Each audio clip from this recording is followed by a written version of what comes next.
What is up, people? All right.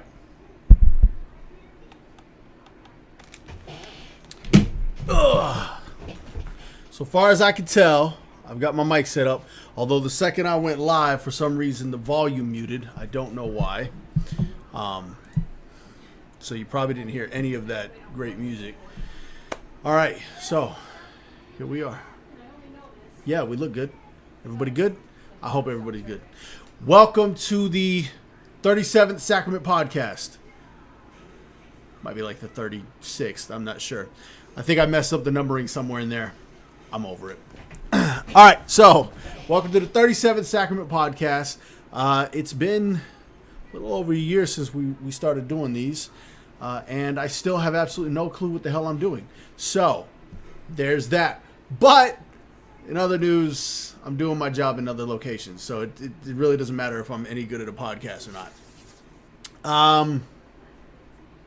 All right.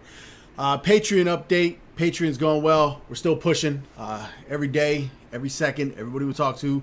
I met some people playing Pokemon Go and told them about our Patreon. They were kind of confused, but you know, push it everywhere you can. So that's how we roll. Oh yeah, that's right. Gamer through and through. It doesn't stop just because of some other weekend. Children of the Centauran. It's in production. I don't know why I've got that as a state of the game update. I should probably remove that. I think it's just something that I had on there when I was getting people informed on it. Children of the Centauran, for those that don't know, is a Sacrament card game. It's going to be in the game, but we're also going to utilize it as a standalone product to help generate a little bit of revenue for the company. So if you're interested in that, go over to the website. You can easily look that up. We are working towards... Okay, cool. We are working towards getting the forums in the position that they need to be. We haven't received any of the Patreon money yet, so I can't verify any of the donations for people. So as of right now, we still are not even limiting the forums to people who have paid, at least $1 into the production of the game to have the ability to communicate and make posts and respond to posts. So forums is still completely open right now. All right, so let's get into it then. IR33. So this is the first IR, right? Yes, pretty sure. First IR where we did not have, it is. So this is the first IR where we do not have a system update in this game. And it's not that we don't really have much left to talk about. It's just what we got left to talk about is really small stuff. We've been focusing on a lot of other things right now. I'm going to get into one of those things a little bit later, but we've been focusing on a lot of other stuff that I just don't have time to sit around and get all these.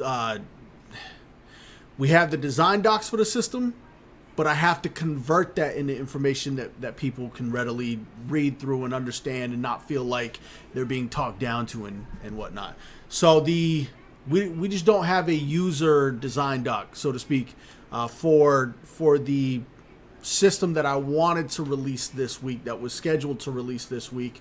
And I'll get around to writing it up. I'll probably have a little bit of free time this weekend or even early this week to be able to get that going.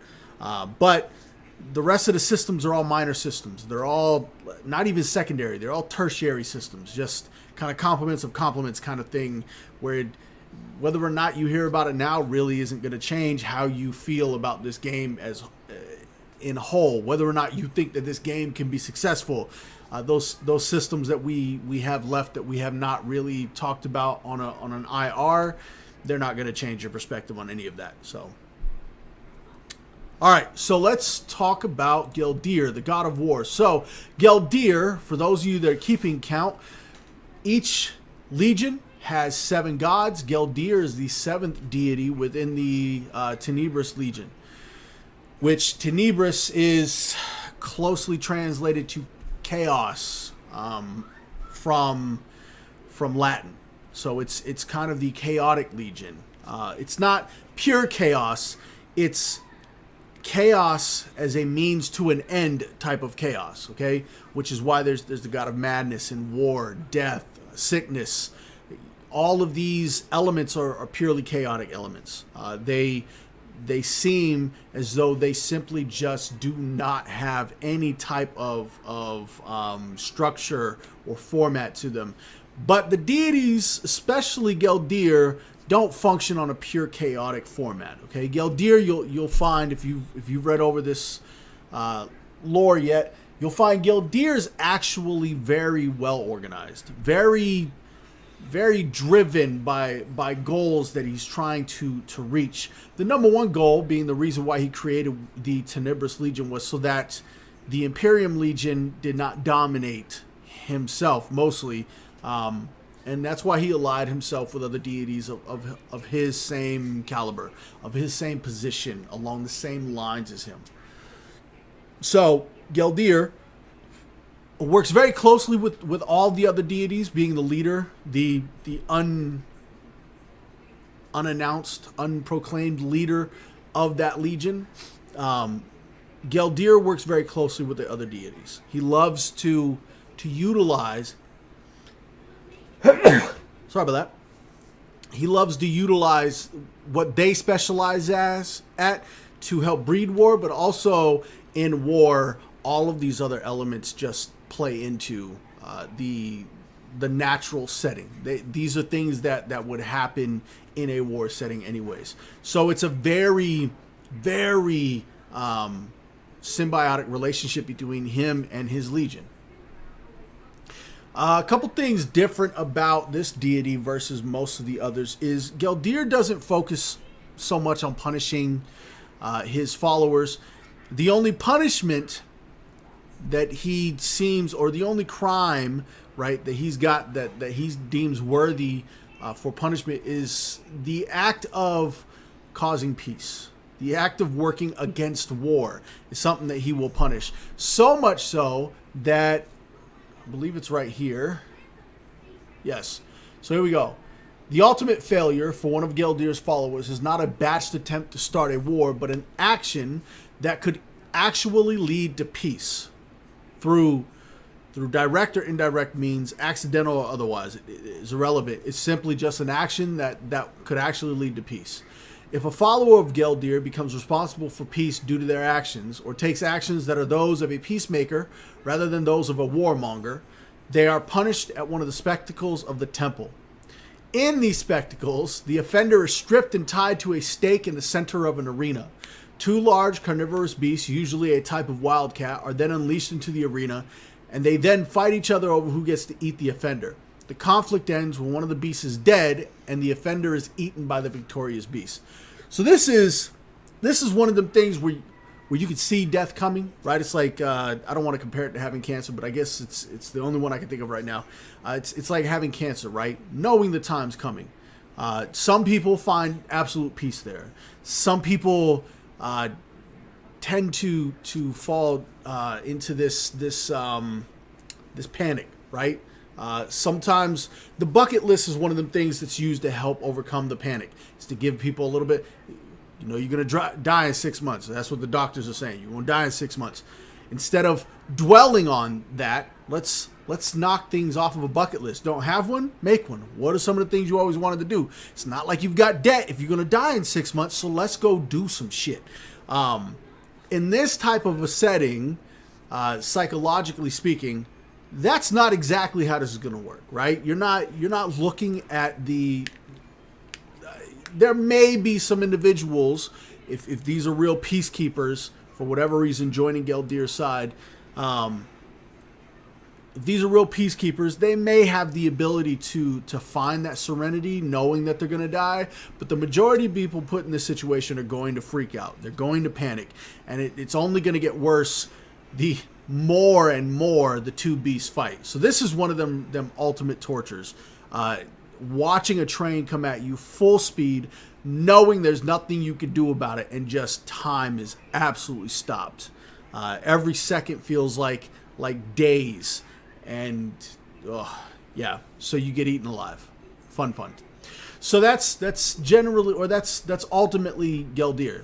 Couple things to note about the concept art. This is important because we've talked about here at Sacrament not being a You know, we're a mature rated game.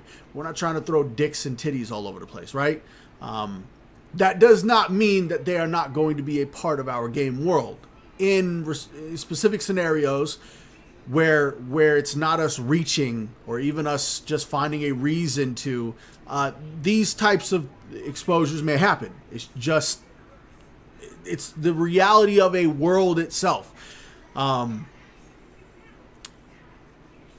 Geldir himself walks around stark naked, okay? Absolute butt naked. Around other deities outside of his legion and followers or non-followers that may be distracted by his nudity, Geldir will utilize shadows to kind of cover up his nether regions. But for the most part, Geldir believes that the body is an awesome work of art, and he's not going to shy away from it. So there may be instances in the game where you'll witness one of these instances where somebody's being punished for, you know, peacekeeper crimes. Would those be called warmonger crimes? So somebody might be punished for those crimes. They're going to be stark naked on a pole. Okay, so if it's a girl or a guy, and you can find a way to get, I don't know if it's going to be possible, but if you can get up into there, you can probably see some junk. Geldir himself at times, depending on quest lines and how devoted a person is, Geldir himself may appear stark naked. So don't be overly surprised, okay? While this is a mature rated game, and while we are not throwing these things out just simply, and we're not going to put a statue of a woman with giant tits and her 4-inch clit hanging out or some trash like that in the middle of a capital city, it doesn't mean you're not going to see some of these things throughout, right? We're not trying to create a specific fortified idea of the world itself. We want this to be a real living world. So any situation where things like this would actually happen, you can expect those kinds of things to happen. Any situation where it's a stretch or a reach, it's not going to happen. So, all right. So that's Geldir for you. Oh, wrong button. What was that? Missed. I don't know what the star does. I just clicked on the star. So, all right. On to the troll race. Now, the trolls, I actually don't know much about. I forgot to cross-reference their size because they do need to fall within our size chart. A troll is a large race for us, okay? Internally, they call themselves the Jotnar, but universally, they're referred to as trolls. They're capable at wartime, but they're not big warmongers. For the most part, they're your typical trope. 4-inch clits are everywhere, man. You didn't know? It's a new fad. Guys have 4-inch clits too. Anyway, so trolls are they fall a bit into your typical MMO trope. You know, they're intelligent beings. They're not absolutely stupid, but they're also not trying to take over the world. They want their small little piece of the land. They, for the most part, want to keep to themselves. They don't like outsiders much. It's your typical troll, with just minor changes based on our world itself. I'm not going to go through all of this, but I'll cover the culture here. Yeah, we'll cover the culture. So, while scattered groups of Jotnar live in the region of Blind Man's Reach,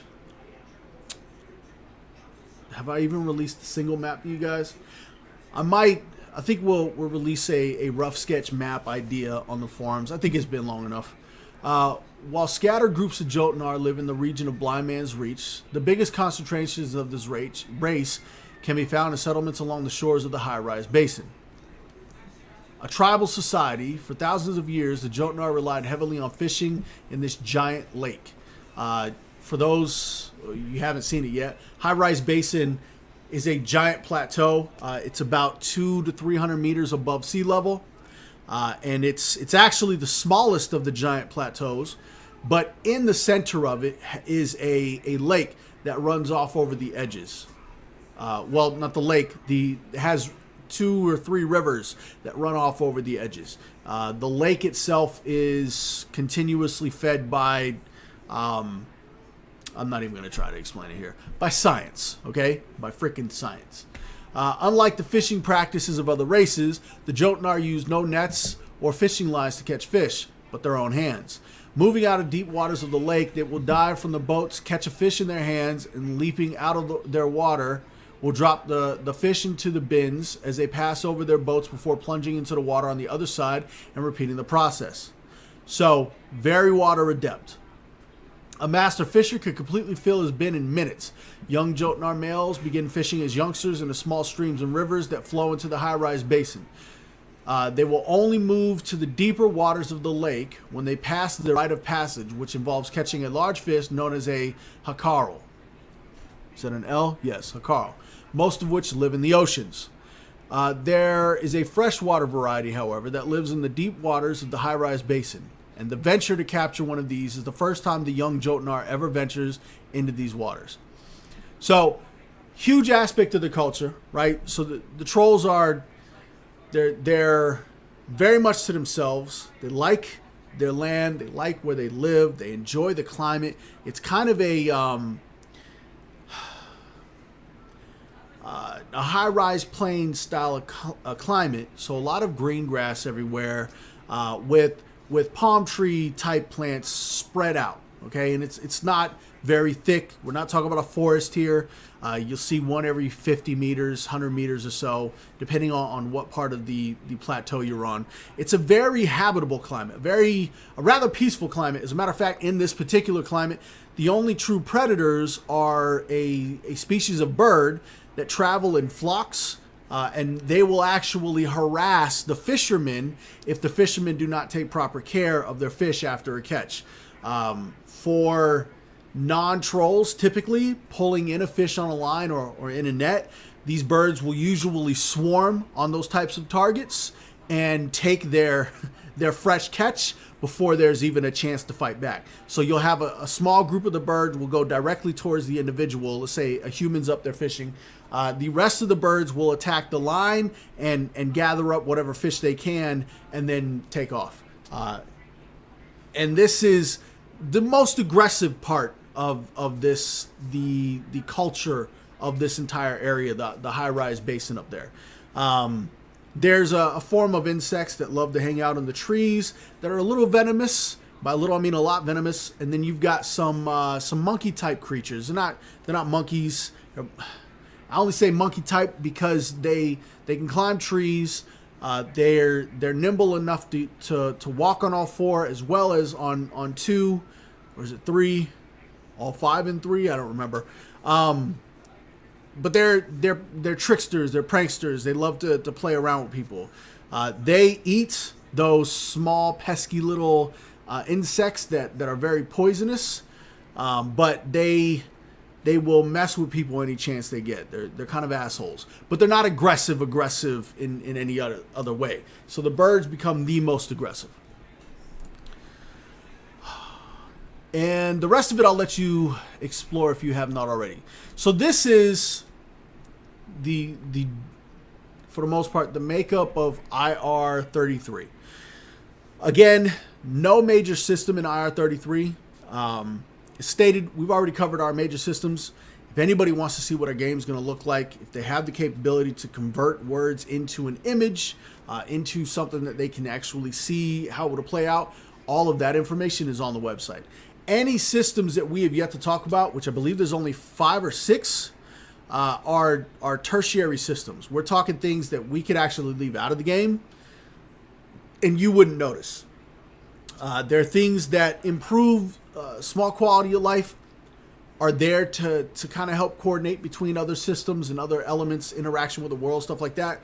None of them are very major elements though. So again, we're working on a few deals right now with other companies trying to get this game created. So I've been a little distracted from converting the information we have about those systems into a more readable format for people to go on our website. So it's the only reason we didn't. Okay, so on to the next portion. I don't have a rant for you today, okay? I do have something different. All right. So this is a question we've been tossing around for internally, talking about it openly for the last week or 2 weeks. I've been considering this for about a month or two, just trying to find a way to make it work. Again, for those of you that know me, it's not about just forcing things to work. I love the natural flow of things to work, because that's one, how you know that something should be there, but it's also makes it a lot easier to utilize. It makes it a lot easier for players to be involved in and dive into and absolutely interact with. So I'm going to ask you a question about this, and I want you to understand a few things here, okay? Because you're going to hear something, and other people are going to say something, and I don't want people to think that that's the direction we're going. It's far from the direction we're going. So Sacrament is currently working with a company that I can't name right now. We've got the first draft of our paperwork open right now that we are reviewing. So we're moving in a direction to solidify a partnership in order to get games created, okay? Because they're working on a game, they need something from us. We're working on a game, we need something from them. So we're taking very intelligent steps. We're moving in that direction. I told you, motherfuckers, we will get this game made, no matter how difficult it might be to do, okay? So with this company, something came up that allowed this idea that I had to be something that we might actually be able to utilize.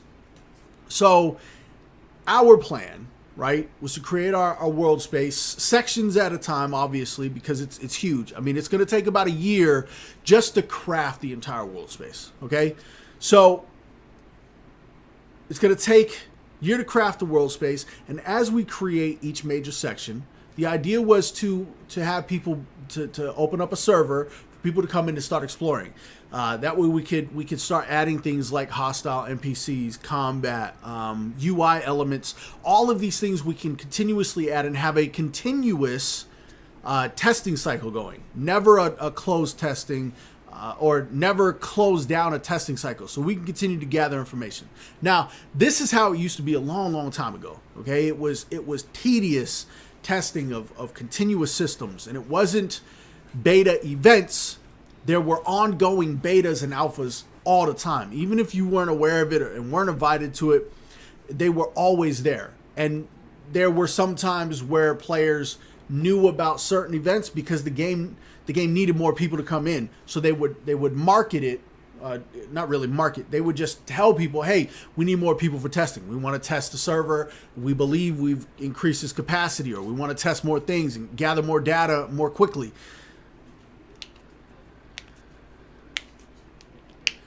This game, Renkuyat, if I said that wrong, let me know, says, will this game renew my faith in the MMO genre? Looks like it might. No. This game will remind you that the MMO genre has been taken over by a bunch of posing motherfuckers. And now we are taking it back. Just simply that. So we're trying to remove the money market that has become this genre is really what this comes down to. Anyway, so the idea, right, was to have this open Sacrament world where people are, I mean, if you want to come in and walk around and see the kind of things that we've created so far, go in and do it. It's going to be there for you. Go enjoy, blah, blah, blah, all that stuff. As we add elements, you know, it's functional and it's working. This way, you get more than just sitting there waiting for a game to be made over 5 years, right? 4 to 5 years. And we get a lot of tested data. Just constant updated data. The issue with that is that we still need revenue, but you still want to see this game. And what I don't want to do, and for those of you that have been here for a while now, you know this. What I don't want to do is a paid beta, paid alpha access kind of thing, right? I don't like those pay $150 into the developer bundle and get all these things, and those things drive me nuts, right? Because how the hell do I know if I'm going to even enjoy the game if I got to pay $150 to get into an incomplete game? What in the hell is in it for me? As a player, I can't reasonably expect to put that kind of emphasis on you guys, right? Whether I'm the CEO of a business or not, I'm still a gamer. This game is an MMO made by gamers for gamers. Ultimately, this game's being made for us, right? We just want you guys to enjoy it as well, so we can enjoy it a little longer. When it comes down to it, thank you. When it comes down to it, it's all about building a high quality game, not just a game. There's a million A games out there. It's about building a high quality game, and there's a lot of elements that go into that. One of the elements is we need capital. The other element is you guys really need to see the game before we start shoving shit down your throat. Okay, so this is something that we have been thinking about. We want to release the same thing, right? We want to keep that. Our alpha, we want it to just be the world, and people who have access to the forums can go into that world. So if you pay $1 a month for 10 months, you have access to the forums indefinitely, and you have access to the forums every month that you pay $1, which means you've got access to the server, okay? If you pay $10 outright, you've got access to the forums indefinitely, unless you have a reason to get banned, which our forums aren't all that strict, so you really got to be fucking up to get banned from the forums. But also, you've got access to our game, right? So there's a level of pay to get in there. Sure, I see that, but it's $10 fucking, man. I'd pay $10 to get into this bitch. I'd have paid $10 to get into ESO. I got into it for free, but I'd have paid $10 to get into the early access for ESO, or even an alpha open server for ESO. I'd have paid $10 in a heartbeat. $10 once. You kidding me? That's nothing. $150? That's a little different, okay? You're talking about a collector's edition game for a company that has a history of creating excellent games. That's the only time you pay for collector's edition shit, okay? So we want to create that open world, okay? That place where players who are part of this game, who have supported by $10 or more, can go in there and see the kind of things that we've done so far, see what we're adding, and get all the updates as they get them, and just have access to enjoy the alpha for the Sacrament MMO. Because it's hard waiting for a game to come out, especially in the MMO genre, especially as bad as it's been for the last, 14 years now? 15 fucking years? I ain't been 15 years. We'll call it 10, okay? Just on the safe side. So for the past decade, it's been a really rough genre, and all of us are here because we're hoping this game is the next one. The inner gamer in me is constantly getting excited. I have to beat that little shit out because he'll throw all kinds of crazy shit in there that we don't want to see just because he's an excited little bitch. But so it's important to be able to share what we're doing with you guys. Now, what we would like to take with that, right? So we've got our world going. Full-on world is now developed. You guys have access to it, and you can see it. So you get to see our landscape, and we won't have all the architecture in there yet, okay? We'll still be adding buildings and whatnot, but we'll have all of the mountain terrains and the deserts and snow caps and trees, and all of that stuff will be in there, and we'll be refining it as we need to and removing stuff to make place for landscape, for settlements and all this stuff. But it will all be there, okay? So we've got the entire world made, okay? And you guys are all in there loving it up. We've got basic combat in there, okay? And when I say basic combat, we are pushing for what's called a basic combat build, okay? Because there's a few companies out there that are more than willing to give grants, $50,000 to $500,000 for game projects that look promising, but they have to see things. So to be basic combat builds that will start with the foundation of what our combat will be about. So you'll be a pure restricted class as the base set. You'll only have the abilities available to you, and we will grow from there. All right. So basic combat builds, some basic combat elements where you're casting abilities and it's using resources. The enemies are dying. It'll start out simple enough that most people can go around in solo. It will begin to get more difficult as time goes by. So you'll need 2 people and 4 people and a full group eventually to go to a lot of these places.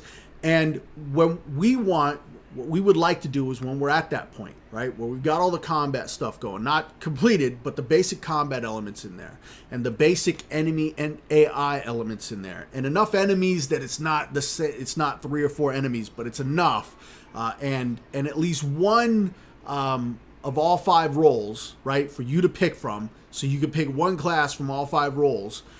We would like to, at that point in time, create a type of sandbox version of our game.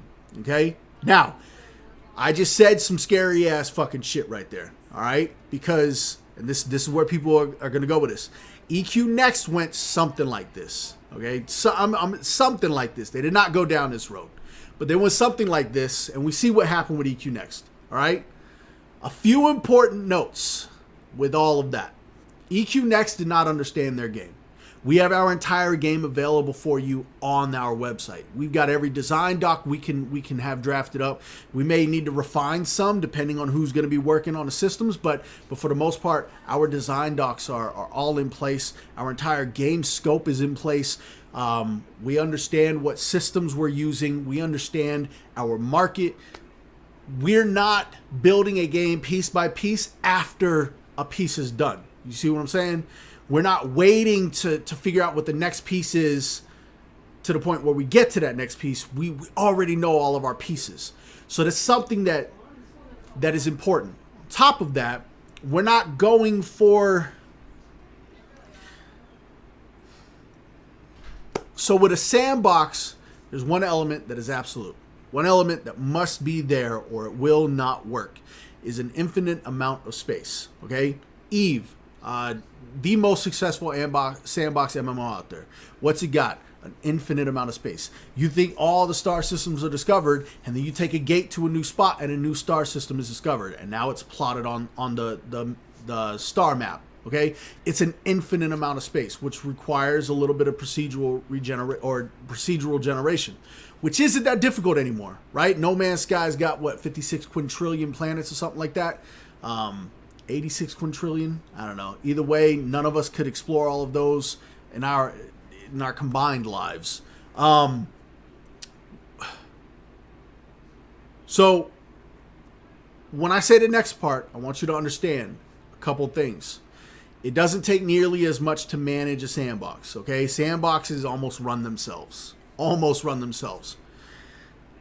What would be necessary from that point where we've got our whole world map, where we've got the basic combat elements in and we're continuing to improve those and begin creating the specific classes, where we've got all of our basic UI elements in that are required to function on a base level in any game. From that point, we are still going to, no matter what, create Sacrament the MMO. It's not stopping. The idea here is, a CEO, one of the things that I have to do is find a way for us to generate capital. One of my pet peeves is that capital should be generated at a quality value, right? Not what I view as quality or what the market views as quality, but I guess it is what I view as quality. Because for me, as a gamer, I'm willing to pay into certain things and I'm not willing to pay into others, okay? I sat down long and hard. I'm not a world builder.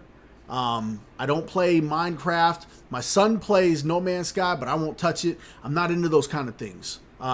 When I play, I can't think of the other name. There's another game out there. It's an alpha build as well. But it's smaller. It's not an MMO. You group up with your friends and you'll go out and explore this small place. I can't remember what it's called. It's in my game. I have it loaded on my system too. Dre has always bugged me about it. He's one of our friends. In that game, you have to gather resources to build armor and repair weapons and armor and stuff like that. Even when I play that, I play the motherfucker that defends everything. Like, if any skeletons walk into the camp, I kill them bitches. If we need to go get resources that are guarded by hostile creatures like wolves or some things that we've never even heard of yet, that's my role. Is I go out there and I fight them, because I'm not a gatherer. I'm not a builder. I don't do those things. But Drea excels at that. So when Drea and I play the game together, he builds for me and I keep his life good. So that's my limitation on that kind of thing. So for me, I had to ask myself, if I was going to play a sandbox based on an MMO that I like, what would I require? Well, a sandbox requires a lot of building, okay? There should absolutely be some PvE elements. I know a lot of people don't believe in PvE elements, but the world's a hostile world, okay? That's a part of this. The sandbox should absolutely have enemies in it that can kill you. That's a beauty of the sandbox. The sandbox doesn't mean players create every tiny thing. Players shouldn't be worrying about creating enemy AI and what enemies spawn where and the spawn rates and all these things. Players should just be hunting them for resources or hunting them to clear an area so you can build a fort or something like that. So in the Sacrament sandbox, the idea, what additional things we need to create is the world generator, okay? Which there's enough information out there. I've been talking to my CTO about this. There's enough information out there that we feel we can build that without too much issue. A toolkit for minor alteration building stuff, right? So you can gather crafting node stuff, and this is a great way for us to build our crafting system as well. And create assets from it, you know, build stone blocks and then put those stone blocks down to build a wall eventually. And then at that point in time, NPCs, non-monster NPCs, that would explain why we have a sandbox. So the idea here is not just to create a sandbox as a separate game, right? We want this to actually be a part of our Sacrament MMO when that MMO goes live. What I mean by that is, no, it won't be there for testing. So alpha, beta, well, maybe it will.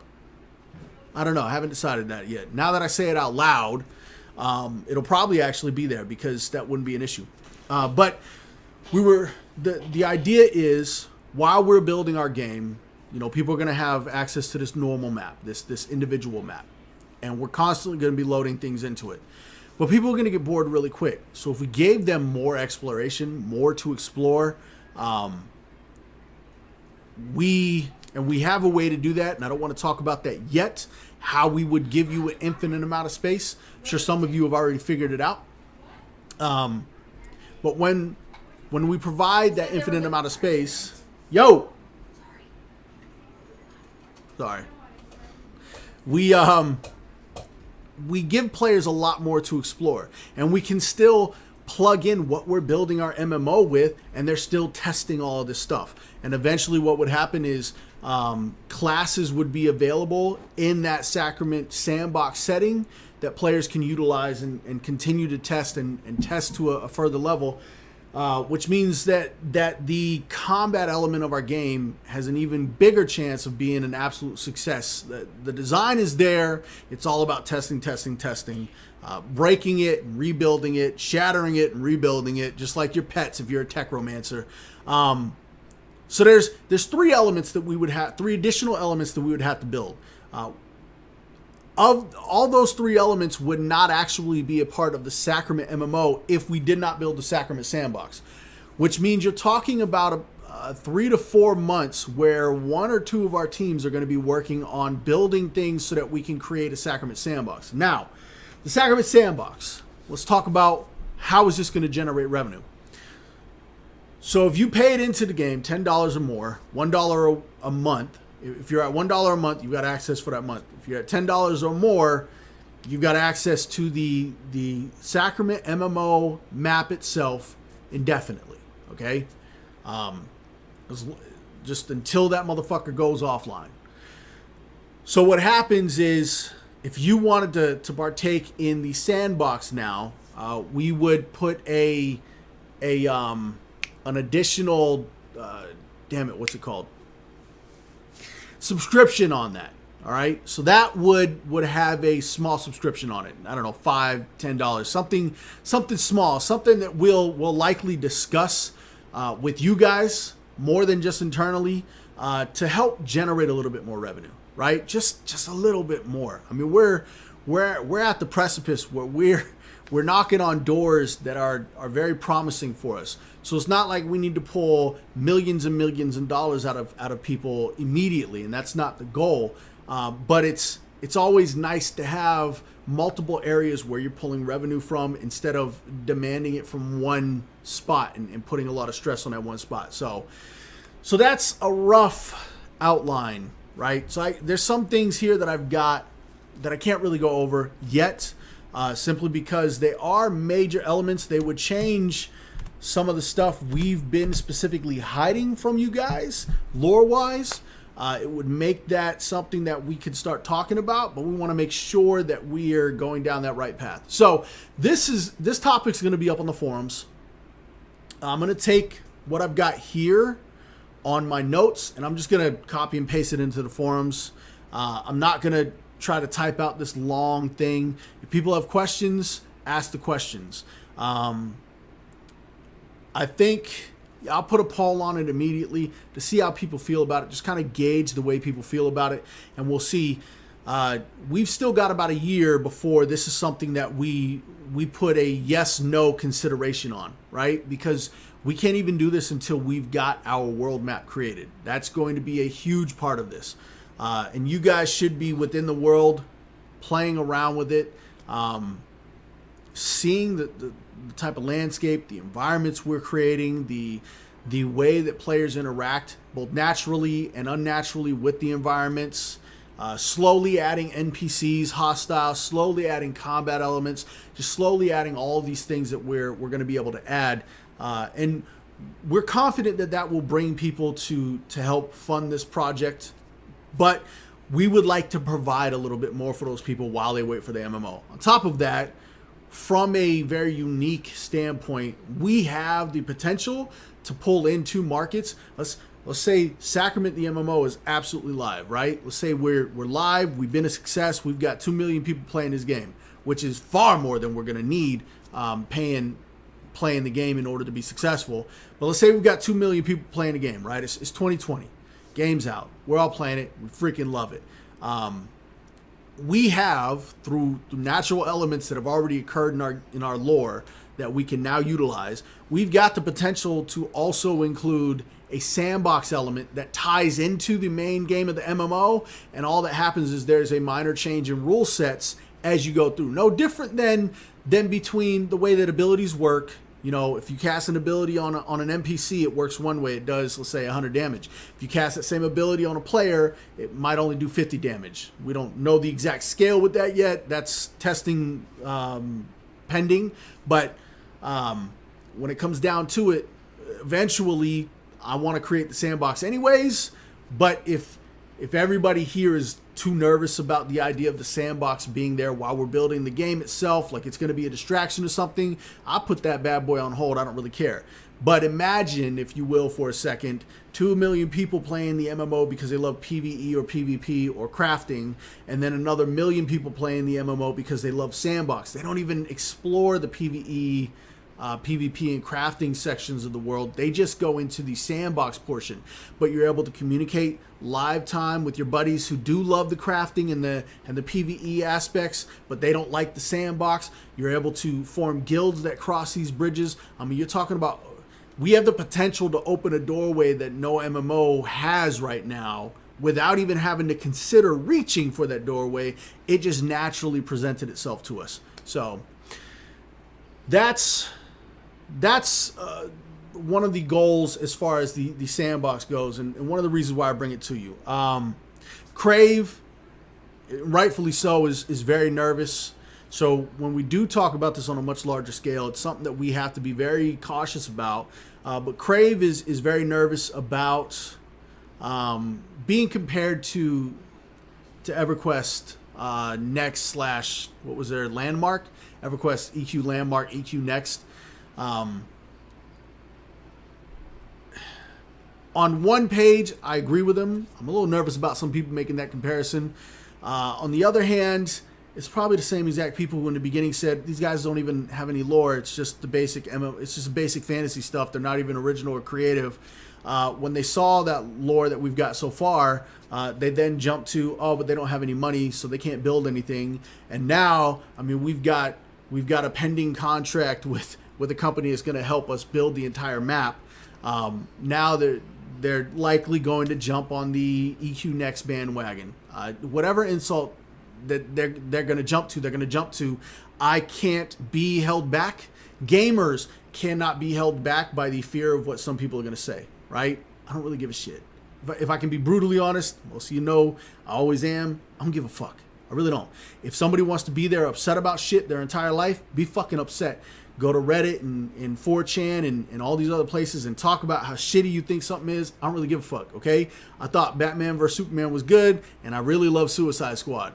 If you can't enjoy them, that's on you. That don't mean they suck. That just means you didn't fucking enjoy it. So I don't really care. I feel the same exact fucking way with this. So if they want to compare us to EQ Next, go for it.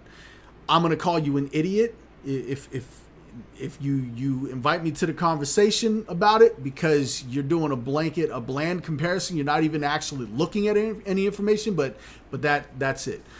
Miss says, would at some point Sandbox and MMO size directly interact in a play space? No.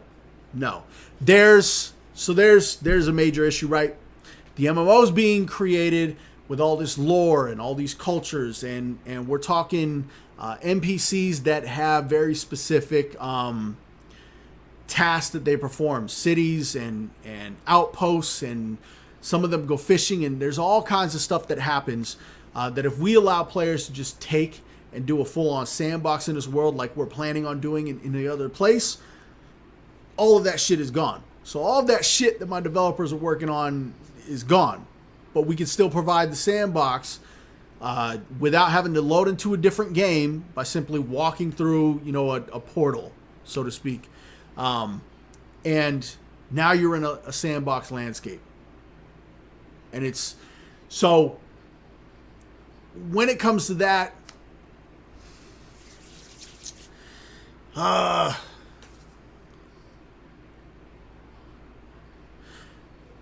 so there are rule sets that we're already talking about, that we're already laying out, right? That have to exist different in a sandbox than in the MMO we're building. One of the major rule sets is the way that combat works. Okay, in a sandbox, if you restrict people by class, without, no, let me re-say this.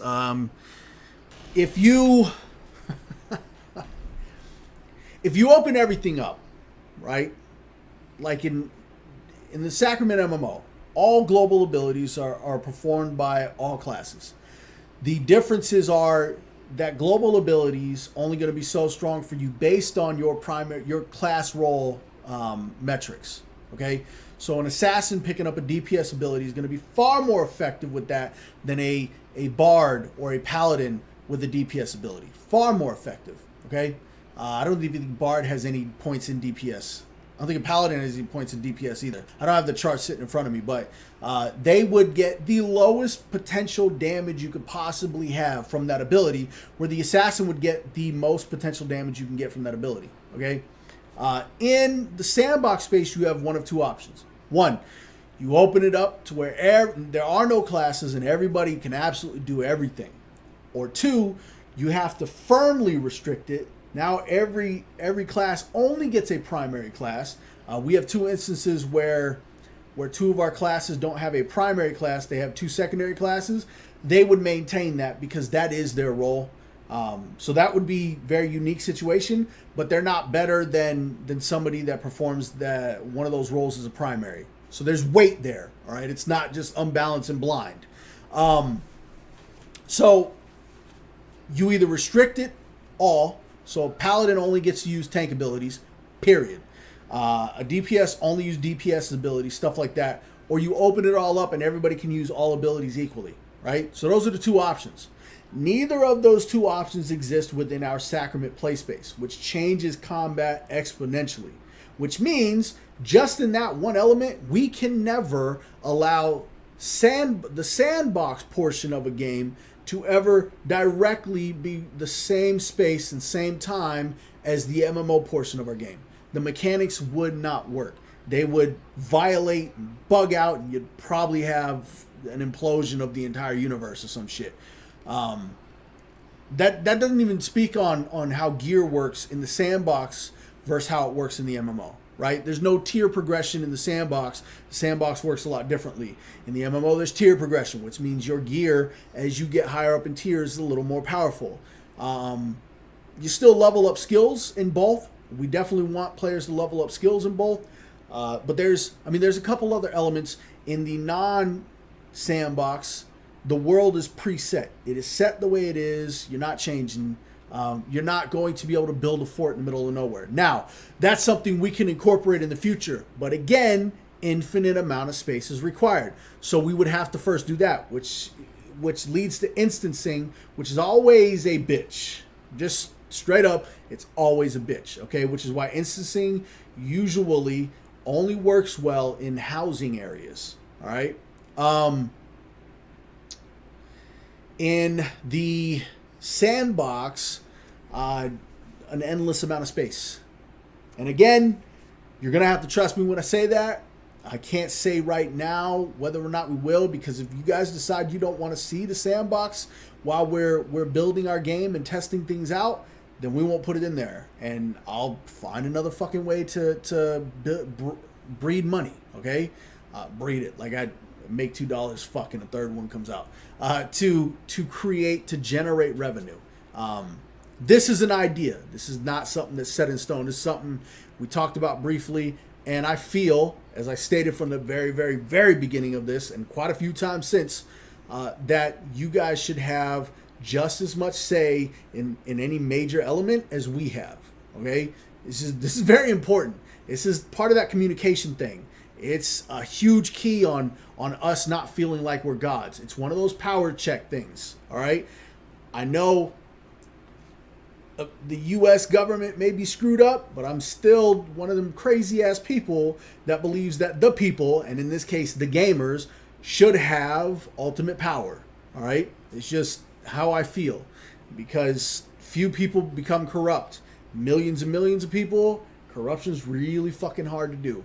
Really hard to do, which means it restricts our ability to become absolutely greedy, restricts our ability to make really shitty decisions that would ruin a game. How many MMOs have we played where the vanilla was great and the first expansion was kind of okay, but then the second expansion was really bad and it was no longer the MMO that we remembered, right? Huge things like that, major elements like that are things that we want people to have a say in. So it's huge for us. So this is going to go on to the forums. It'll be up there probably in about 15 minutes. It doesn't take me long to make a post. If it takes a little longer, it's only because I'm looking at it and I'm trying to figure out if I need to add any more information or any more talking points. If you're of the mind where you want to wait to see, by all means. Really, this is more of a chance for you guys to say, no, stop thinking about it, stop talking about it, stop even imagining it. We don't ever want this to be a thing. This is really a point for that to happen, right? Even if it's a unanimous yes from 50 people or 100 people or even 1,000 people, we still, like I said, we're a year out, right? We still need the entire world space and then the basic combat mechanics in order to begin working on the 3 additional elements to make the sandbox happen. So until that point, and not until that point will we actually have a major discussion. But up to that point, you'll get a chance to go around our world. And if you guys feel that just exploring the world and being able to play in the world as we add all these new elements in is enough, then we won't need the sandbox. If you guys feel that you need more, you want to explore more different versions of the world or whatever, build in different aspects of the world, then at that point, maybe you say, hell yes, absolutely, we would like just take the 3 to 6 months it takes to build. The world generator is the toughest part of it, okay? But take the 3 to 6 months it's gonna take to build the additional elements, and let's freaking go. So the beauty of if you guys say yes, one of the major things is every time we add something to our base game, it will go into the sandbox if it's relevant. So that's all creatures, updates to AI, new toys to build with, which means new resources to farm and harvest and all this stuff. So there's it's a huge testing potential for us and a potential for you guys to be highly entertained at the same time that we're building a fucking MMO. So, yeah. All right. I think that's it. If there are no more questions on that, we'll leave it at that. Oh.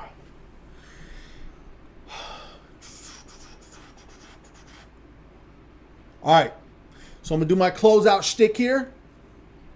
Programmers. If you're a programmer, coder, C++, let me know. Oh, speaking of which, so we are heavily considering moving from Unreal Engine 4 to CryEngine. For those of you that are constantly wondering, we will need to update our website to show that, but we're going to wait another couple of weeks and see how we feel. We like the demo stuff that we saw from the world builders, from the level designers so far. We do like a lot of things that we see with CryEngine, and they've become a competitor with Unreal Engine 4. Plus, CryEngine has a lot of benefits Unreal Engine 4 doesn't have.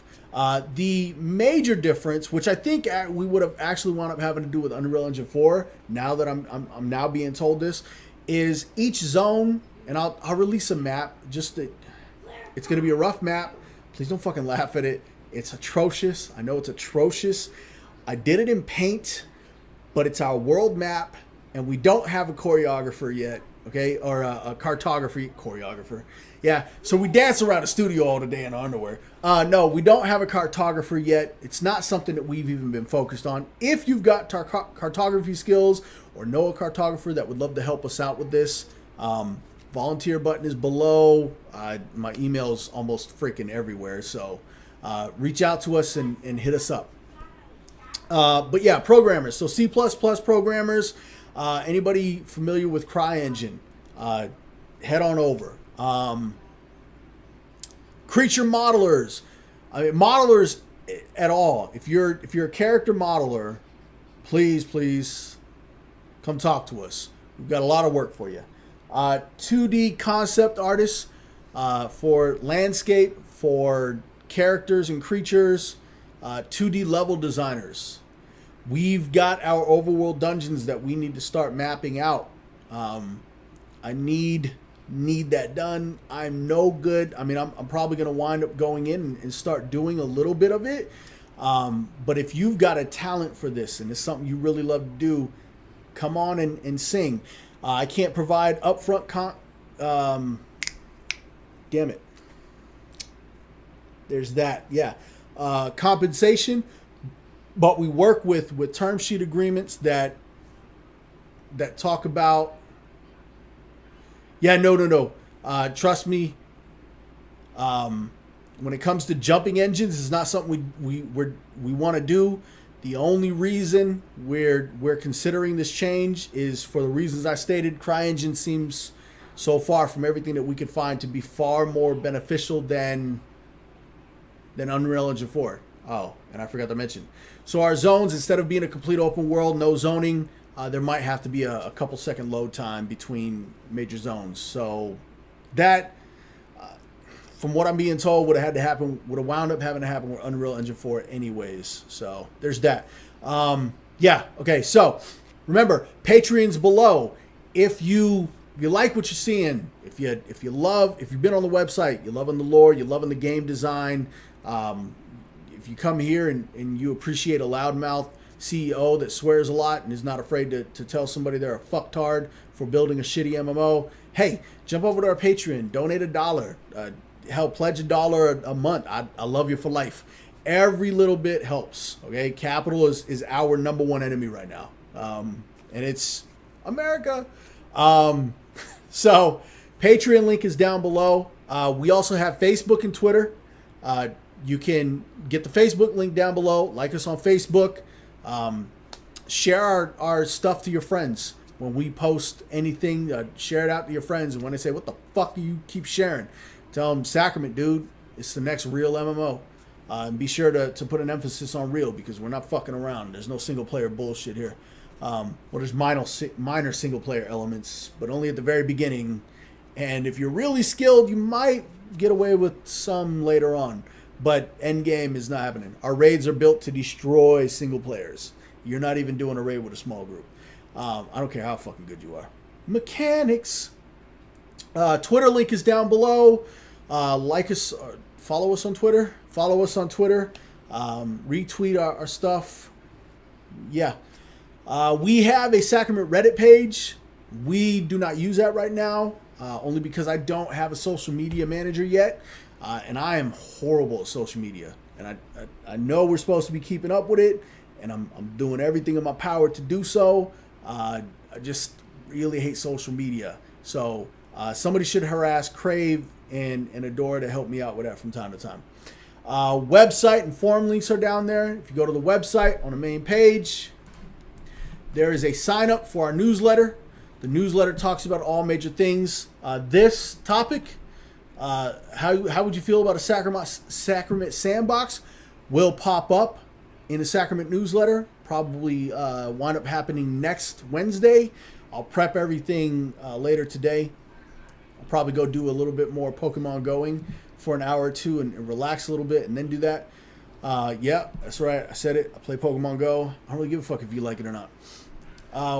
On the forums, you do have to sign up right now. The forums are open to everyone very soon, and I need to clear this up with Patreon. But very soon, when we get our first submittal of who has donated what, we will be locking the forums up to paid users, and that's one, to keep the bots out a little bit. I mean, they're still gonna wind up paying in or getting in somehow. Majorly, though, is to keep all the negative little bitches out from spamming the forums with your game's gonna suck, or you should be free to play, you faggot bunch of bitches. And just I hate those people. I really, really, really, really hate those people. But worse, they are absolutely toxic to our entire environment. So we don't want you guys to have to deal with those people any more than what little bit amount gets in. If they want to pay $10 to come in and troll to get banned real quick, then hey, go for it. I don't really care. It's $10. Volunteer forms down below. If you've got any talents you'd like, whether it's business or MMO creation, let me know. Hit up the volunteer form. We haven't been watching that as much, only because nobody's using it right now. Summertime, it gets like 2 clicks. In about 3 or 4 months, it'll start picking up again as people start going back to college and start realizing that life's not full of just summers, and that they need things to distract themselves with. They'll come around and start volunteering some time, and we love those people. And then the Sacrament Roundup is every other Friday. Don't forget about that. It goes right into what you're saying. Do you have a stream schedule? I really like to keep up with this. Every other Friday, I do this stream right here. In the event that we open up our world space, that may open up, if we have, I'll put our stream schedule down there. I know most pages have a stream schedule. I know most companies don't. I don't really give a shit. I'll put that down there. But for the Sacrament podcast, it is every other Friday. The Fridays that it's not on YouTube, you will find the Sacrament Roundup. Usually gets released about noon, 3 p.m. Eastern Standard Time.